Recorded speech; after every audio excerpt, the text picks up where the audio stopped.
नमस्कार, खम्मागणी KP news 24/7 में आपका स्वागत है। मैं हूं आयुषी विजयवर्गीय आपके साथ। तो चलिए खबरों के सफर की शुरुआत करते हैं और सबसे पहले एक नजर हेडलाइंस पर।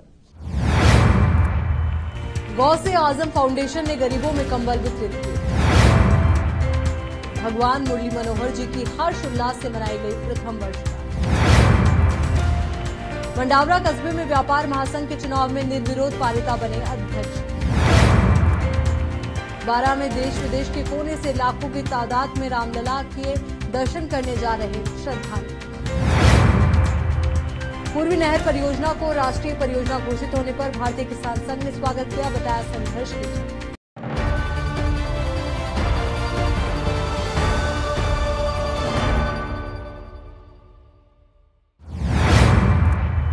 अब देखते हैं समाचार विस्तार से। जयपुर में विद्याधर नगर विधानसभा क्षेत्र के झोटवाड़ा में श्री रामपुरी कॉलोनी स्थित गौसे आजम फाउंडेशन की हेड ऑफिस में गरीबों, यतीमों, विधवाओं और जरूरतमंदों को सर्दी से बचाने के लिए कंबल और गर्म कपड़े वितरित किए गए। गौसे आजम फाउंडेशन के राष्ट्रीय अध्यक्ष हजरत मौलाना मोहम्मद सैफुल्लाह खां अज़दकी चिश्ती कादरी ने बताया कि GAF हर साल सर्दी में गर्म कपड़े और कंबल वितरित करता है। मौलाना मोहम्मद सैफुल्लाह खां अज़दकी ने कहा कि अगर कोई दानदाता या भामाशाह या सखी गौसे आजम फाउंडेशन का सहयोगी बनकर साल भर तक होने वाले दान पुण्य का काम करना चाहे तो उसका स्वागत है, क्योंकि इस तरह से अधिक संख्या में गरीबों की मदद हो सके और उनकी दुआएं हासिल की जा सके। इस अवसर पर गौसे आजम फाउंडेशन के राष्ट्रीय महासचिव मोहम्मद ओसामा सैफुल्लाह, याकूब खान गौड़, एडवोकेट मोहम्मद नईम खान, एडवोकेट जाकिर हुसैन, मोहम्मद इलियास और GAF की चीफ ट्रस्टी सबीहा सैफुल्लाह मौजूद थी। जयपुर से संवाददाता अकरम खान की रिपोर्ट। राजस्थान के भजनलाल सरकार में कैबिनेट मंत्री डॉक्टर किरोड़ी लाल मीणा ने राजस्थान में हिजाब पर प्रतिबंध को लेकर बड़ा बयान दिया। सोमवार को मीडिया से बात करते हुए राजस्थान के कृषि मंत्री किरोड़ी लाल मीणा ने कहा कि कई देशों में हिजाब पर प्रतिबंध है, यहां भी हिजाब पर प्रतिबंध होना चाहिए। गौरतलब है कि कर्नाटक में पूर्ववर्ती बीजेपी सरकार में स्कूलों में लड़कियों को हिजाब पहनकर स्कूल नहीं जाने के फैसले को लेकर बवाल हुआ। हालांकि दिसंबर 2023 में कर्नाटक के मुख्यमंत्री सिद्धरामैया ने राज्य के शैक्षणिक संस्थानों में हिजाब पहनने पर लगे प्रतिबंध को हटाने का फैसला लिया। उन्होंने कहा कि पहनने और भोजन का चयन व्यक्तिगत मामला है। हालांकि अक्टूबर 2023 में कर्नाटक सरकार ने प्रतियोगी और भर्ती परीक्षाओं में हिजाब पहनकर आने की अनुमति दे दी थी। उस समय भी इसे लेकर विवाद हुआ था। कर्नाटक हाईकोर्ट ने अपने आदेश में कहा कि हिजाब इस्लाम के धार्मिक व्यवहार का अनिवार्य हिस्सा नहीं है और शैक्षणिक संस्थानों को अपना ड्रेस कोड लागू करने का अधिकार है। सिमलिया क्षेत्र के भांडाहेड़ा कस्बे में भगवान मुरली मनोहर जी की हर्षोल्लास के साथ प्रथम वर्षगांठ मनाई। मुख्य अतिथि राजस्थान सरकार के ऊर्जा मंत्री हीरालाल नागर रहे। इस अवसर पर धाकड़ नवयुवक मंडल अध्यक्ष हनुमान मालव, गणेश मालव, भवानी शंकर मालव, दीपक मालव, बद्री प्रसाद, सोनू घनश्याम मालव, देवी शंकर मालव आदि ने राधे कृष्ण का प्रतीक देकर मंत्री जी का सम्मान किया। इस दौरान धाकड़ समाज के सैकड़ों लोग उपस्थित रहे। इटावा से संवाददाता जितेंद्र कुमार नागर की रिपोर्ट। बारां में बहुजन समाज के सभी संगठनों के जिलाध्यक्षों व महामंत्रियों समेत पदाधिकारियों व कार्यकर्ताओं ने सोमवार को शहर के श्री राम स्टेडियम में एकत्रित होकर लकड़ी गांव में गणतंत्र दिवस के दिन ग्रामीणों के साथ बदसलूकी करने का आरोप लगाते हुए विरोध प्रदर्शन किया। भीम आर्मी के प्रदेशाध्यक्ष मुकेश बैरवा सहित बहुजन समाज के विभिन्न संगठन के पदाधिकारियों ने बताया कि नाहरगढ़ थाना क्षेत्र के लकड़ाई गांव के सरकारी स्कूल में गणतंत्र दिवस पर शिक्षिका हेमलता बैरवा के साथ की गई अभद्रता और उसको दी गई धमकी के विरोध में ये प्रदर्शन किया गया, जबकि शिक्षिका संविधान में दिए गए अधिकारों के तहत ही राष्ट्रीय पर्व को मना रही थी। उन पर जबरन सरस्वती पूजन का दबाव बनाते हुए स्टाफ के अन्य शिक्षकों व संकीर्ण सोच के लोगों ने मामले को तूल दिया। आरोपियों ने शिक्षिका से बदसलूकी की तथा थाने में रिपोर्ट दर्ज कराने के दौरान उनको उठा लेने की धमकी दी गई। उन पर बेबुनियाद आरोप लगाकर झूठा मुकदमा दर्ज कराया गया, जिसको लेकर बहुजन समाज के सभी संगठनों के पदाधिकारी व सदस्य श्रीराम स्टेडियम से रैली के रूप में मिनी सचिवालय पहुंचे, जहां जिला कलेक्टर व SP को 7 सूत्रीय ज्ञापन दिया गया। इस दौरान पीड़िता शिक्षिका हेमलता भी परिजनों के साथ मौजूद रही, जिन्होंने स्कूल में आपबीती सुनाई। गौरतलब है कि शिक्षिका के स्कूल का एक घटनाक्रम वाला वीडियो सोशल मीडिया पर जमकर वायरल हुआ था। इसके बाद से इन समाज के संगठनों में घटना को लेकर रोष व्याप्त है। प्रदर्शन कार्यक्रम में डॉक्टर अम्बेडकर वेलफेयर सोसाइटी जिलाध्यक्ष डॉक्टर सतीश चंद लहरी, मोहनलाल मस्ताना, पूर्व जिलाध्यक्ष कमल यादव, SC/ST परिसंघ जिलाध्यक्ष राजेश पंकज, बामसेफ के हेमराज मेघवाल, अजाजा अधिकारी, कर्मचारी, संगठन पदाधिकारी सहित 1000 से अधिक कार्यकर्ता मौजूद रहे। बारां से संवाददाता ब्रिजेश यादव की रिपोर्ट। आपने देखा है 26 जनवरी को गणतंत्र दिवस के अवसर पर बहन हेमलता जो शिक्षिका है अपने स्थानीय विद्यालय में, उनके साथ में कुछ असामाजिक लोगों ने अभद्रता की है, उनके साथ में बदसलूकी की है और इस राष्ट्रीय पर्व को भंग करने के लिए उन्होंने गुस्ताखी की है। उन सब के विरुद्ध में हम लोग न्याय के लिए, बहन हेमलता के न्याय के लिए हम आवाज़ उठाने के लिए हम शासन प्रशासन से हम उनकी मांग करने के लिए हम आज ये हमारा धरना प्रदर्शन कार्यक्रम है। और जब तक बहन के लिए न्याय नहीं मिल जाएगा हम ये हमारा संघर्ष जारी रखेंगे। हमारी बहन के साथ में जिस प्रकार से उन्होंने जो मुकदमे करने की, उनको जिस तरह से डराने धमकाने की जो कोशिश की है, उन लोगों के खिलाफ में कानूनी एक्शन हो, कानूनी कार्रवाई हो और जब तक वो एक्शन नहीं होंगे तब तक हमारा संघर्ष जारी रहेगा। हमारा भीम आर्मी, भारत एकता मिशन और तमाम हमारे जो सामाजिक जो हमारे लोग हैं वो कंधे से कंधा मिला करके बहन हेमलता के साथ में कंधे से कंधा मिला खड़े हैं।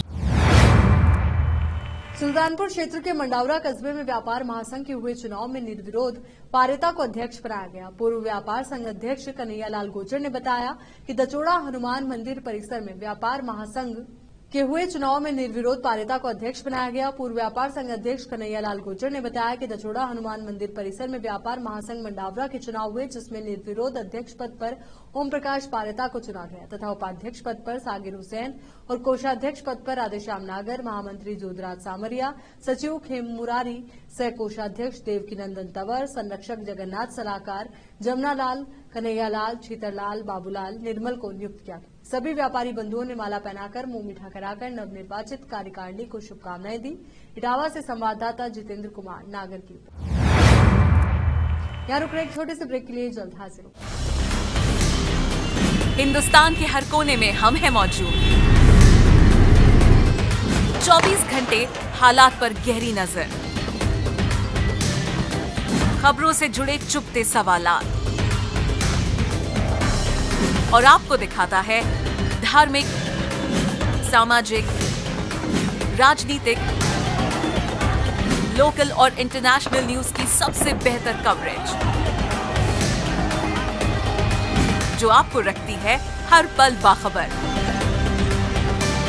देश और दुनिया भर की खबर के लिए देखते रहें केपी न्यूज 24/7। ब्रेक के बाद एक बार फिर से आपका स्वागत। इटावा के सुल्तानपुर के उजाड़ क्षेत्र में ग्राम पंचायत झाड़गांव के ग्राम झोपड़ियों में सड़क के किनारे विराजमान चौथ माता के दरबार में 5 दिवसीय भंडारे का समापन तिलचौथ के दिन 29 जनवरी को हुआ। तिलचौथ के दिन आसपास के क्षेत्र से माता रानी के भक्त काफी संख्या में माता रानी के दर्शन करने आते हैं। कोई वाहन से तो कोई पैदल यहाँ पर बड़ी संख्या में भक्त पहुंचते हैं। यहाँ पर दिन भर भंडारे में प्रसाद वितरण होता है और सभी अपनी मनोकामना लेकर महारानी के दरबार में आते हैं। इटावा से संवाददाता जितेंद्र कुमार नागर की रिपोर्ट। 12 में अयोध्या में भगवान श्री राम प्राण प्रतिष्ठा के बाद से ही देश में धर्म में माहौल बना हुआ है। लोग देश विदेश के कोने से रोज लाखों की संख्या में अयोध्या पहुंच रहे हैं। ऐसे में कोई अपने साधन से जा रहा है तो कोई पैदल तो कोई साइकिल से ही हजारों किलोमीटर की दूरी तय कर वहां पहुंच रहे हैं, जो रास्ते में लोगों को भाईचारे सहित प्रकृति संरक्षण का संदेश भी दे रहे हैं। ऐसा एक सनातनी मध्य प्रदेश के नीमच जिले से साइकिल से अयोध्या के लिए यात्रा करते हुए 12 जिले से गुजरा, जिसका स्वयंसेवी संगठन के कार्यकर्ताओं ने माला पहनाकर स्वागत सम्मान किया। अयोध्या में रामलला के दर्शन के लिए निकले साइकिल यात्री गांव दारूखेड़ा निवासी राजवदन सिंह चौहान ने बताया कि उनकी 1000 किलोमीटर की यात्रा है। इसके पीछे उद्देश्य है कि समाज में समरसता का भाव बना रहे। साइकिल से निकलने का ये भी उद्देश्य है कि हर व्यक्ति साइकिल चलाए तो पॉल्यूशन भी कम होगा। साथ ही 550 साल बाद रामलला अपने भव्य मंदिर में विराजमान हुए हैं। राम राज आया है, ये एक मौका है, इसे सेलिब्रेट करें कि हमेशा याद रहे, जिसे यादगार बनाने के लिए वो साइकिल से यात्रा पर निकले। 12 से संवाददाता ब्रजेश यादव की रिपोर्ट। इटावा में 29 जनवरी को पूर्वी नहर परियोजना यानी ईआरसीपी की राष्ट्रीय परियोजना घोषित होने पर भारतीय किसान संघ तहसील पीपलदा के कार्यकर्ताओं ने अध्यक्ष अशोक जांगीर, जिला प्रचार प्रमुख गिरजा शंकर गुप्ता के नेतृत्व में कृषि उपज मंडी इटावा में एकत्रित होकर खुशी जताते हुए इसका स्वागत किया और उपस्थित सभी किसानों को मिठाई बांटी गई। भारतीय किसान संघ के प्रचार प्रमुख कुमार शंकर नागर ने बताया कि दोनों राज्यों के बीच सहमति बनने के बाद जल्द बंटवारा संभव हो गया है। जल्द बंटवारा संभव हो गया है। भारतीय किसान संघ पूर्वी नहर परियोजना को लेकर लगातार संघर्ष करता रहा है। भारतीय किसान संघ ने दिल्ली और जयपुर में बड़े आंदोलन खड़े किए थे। अंततः किसान और भारतीय किसान संघ के कार्यकर्ता की इस संघर्ष में जीत हुई। भारतीय किसान संघ के जिला प्रचार प्रमुख गिरजा शंकर गुप्ता ने कहा कि पूर्वी नहर परियोजना की राष्ट्रीय परियोजना घोषित होने से 13 जिलों को लाभ होगा और किसान के हर खेत तक पानी पहुंचाने की राह प्रशस्त होगी। तहसील अध्यक्ष अशोक जांगीर किसान गोपाल लाल मीणा ने कहा कि आज किसानों में खुशी की लहर है। भारतीय किसान संघ के संघर्ष की विजय हुई। केंद्र व राज्य सरकार का भारतीय किसान संघ आभार प्रकट करता है। इस दौरान तहसील मंत्री रामोतार मीणा, प्रचार प्रमुख उमाशंकर नागर, महावीर जांगीर, चैनसुख मित्तल, शंभुदयाल मित्तल, तहसील उपाध्यक्ष धनराज मीणा सहित कई किसान कार्यकर्ता उपस्थित रहे। इटावा से संवाददाता जितेंद्र कुमार नागर की रिपोर्ट। गुप्ता, प्रचार मंत्री भारतीय किसान संघ। ERCP को लेकर के किसान संघ किस तरह खुशी से जाहिर कर रहा है? हमें हमारी भारतीय किसान संघ की बहुत पुरानी मांग थी ERCP की, और इसे लेकर के हमारा किसान संघ का प्रतिनिधिमंडल जल शक्ति मंत्री गजेंद्र सिंह शेखावत और माननीय प्रधानमंत्री नरेंद्र मोदी से भी कई बार मिल चुका है, और उन्होंने हमारे आश्वासन दिया था इसे जल्दी लागू करेंगे, और ये कल सरकार ने लागू की। मध्य प्रदेश और राजस्थान सरकार के बीच में समझौता हुआ। हमें बहुत खुशी है इस बात की, और सभी किसान खुश हैं। हमारे साथ में है किसान गोपाल जी मीणा, इनसे बात करते हैं। कैसा लग रहा है, कैसा महसूस हो रहा है, क्या फायदा होगा इससे आपको किसानों को? बहुत ही अच्छा महसूस हो रहा है। 13 जिले राजस्थान के और 13 जिले मध्य प्रदेश के इससे लाभान्वित होने वाले हैं, और ये भारतीय किसान संघ की पुरानी मांग थी जो पूरी हुई, और इससे हम बहुत खुश हैं। किसान संघ के अध्यक्ष अशोक जी जांगीर भी अपने बीच में, इनसे बात करते हैं। वास्तव में जो ये लंबित प्रकरण था, गत 19 दिसंबर 2023 को भारतीय किसान संघ के तत्वाधान में दिल्ली में रामलीला मैदान में जो हमारी 5 प्रमुख मांगे थी, उसमें ये नहरी परियोजना की भी एक मांग थी, जो मध्य प्रदेश और राजस्थान पूर्वी नहर परियोजना की राष्ट्रीय परियोजना घोषित होने पर भारतीय किसान संघ ने खुशी जताते हुए इसका स्वागत किया। भारतीय किसान संघ के प्रांत अध्यक्ष शंकरलाल नागर, अलीपुरा बारा कोटा जिला अध्यक्ष गिरिराज चौधरी ने बताया कि दोनों राज्यों के बीच सहमति बनने के बाद जल बंटवारा संभव हो गया। भारतीय किसान संघ पूर्वी नहर परियोजना को लेकर लगातार संघर्ष करता रहा है। प्रांत के प्रवक्ता आशीष मेहता कोटा ने बताया कि भारतीय किसान संघ ने दिल्ली और जयपुर में बड़े आंदोलन खड़े किए थे। अंततः किसान और भारतीय किसान संघ के कार्यकर्ताओं के संघर्ष में जीत हुई। भारतीय किसान संघ के प्रदेश मंत्री जगदीश कलमंडा ने कहा कि पूर्वी नहर परियोजना की राष्ट्रीय परियोजना घोषित होने से 13 जिलों को लाभ होगा और किसान के हर खेत तक पानी पहुंचाने की राह प्रशस्त हो सके। भारतीय किसान संघ इस परियोजना को लेकर लगातार संघर्षरत था, लेकिन पूर्व सरकार की संवेदनहीनता, राजनीतिकरण के कारण योजना अटकी हुई थी। वर्तमान सरकार की दृढ़ इच्छा शक्ति के कारण यह संभव हो पाया, जिसका भारतीय किसान संघ स्वागत करता है। और भारतीय किसान संघ मांग करता है कि किसान के प्रत्येक खेत को पानी मिले। भारतीय किसान संघ के जिला सह मंत्री पवन शर्मा, जिला उपाध्यक्ष मुकुट बिहारी नागर, जिला कोषाध्यक्ष रूपनारायण यादव, तहसील अध्यक्ष अखिलेश दादीज, मंत्री शिवराज योगी, दिगोद तहसील अध्यक्ष खजूरीलाल मीणा, मंत्री बिरदीलाल यादव आदि कार्यकर्ताओं ने खुशी व्यक्त करते हुए किसान हितों में निर्णय करने की मांग की। इस दौरान कोटा क्षेत्र के किसान प्रतिनिधि आरसीपी को राष्ट्रीय परियोजना घोषित होने पर जयपुर में भारतीय किसान संघ कार्यालय बलराम भवन पर पहुंचे, जहां पर कार्यकर्ताओं को राष्ट्रीय सह संगठन मंत्री गजेंद्र सिंह और साथ में प्रदेशाध्यक्ष दल्लाराम चौधरी, प्रदेश मंत्री जगदीश कलमंडा, तुलसीराम सिवर, प्रदेश कोषाध्यक्ष शिवराजपुरी, जयपुर प्रांत अध्यक्ष कालूलाल शर्मा, महामंत्री सावल सोलेट द्वारा मिठाई खिलाकर मिठाई वितरित की गई। रिलावन से संवाददाता ज्योति विजय की रिपोर्ट।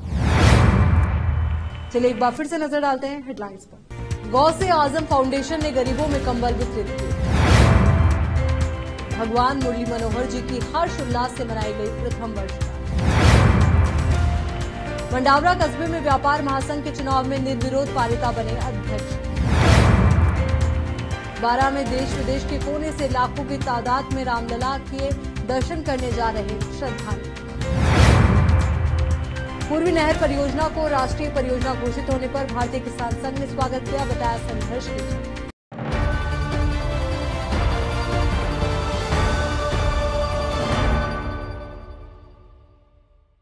केपी न्यूज के राजस्थान बुलेटिन में फिलहाल के लिए इतना ही। देश और दुनिया से जुड़ी तमाम ताजा खबरों के लिए आप बने रहिए केपी न्यूज 24/7 के साथ। धन्यवाद।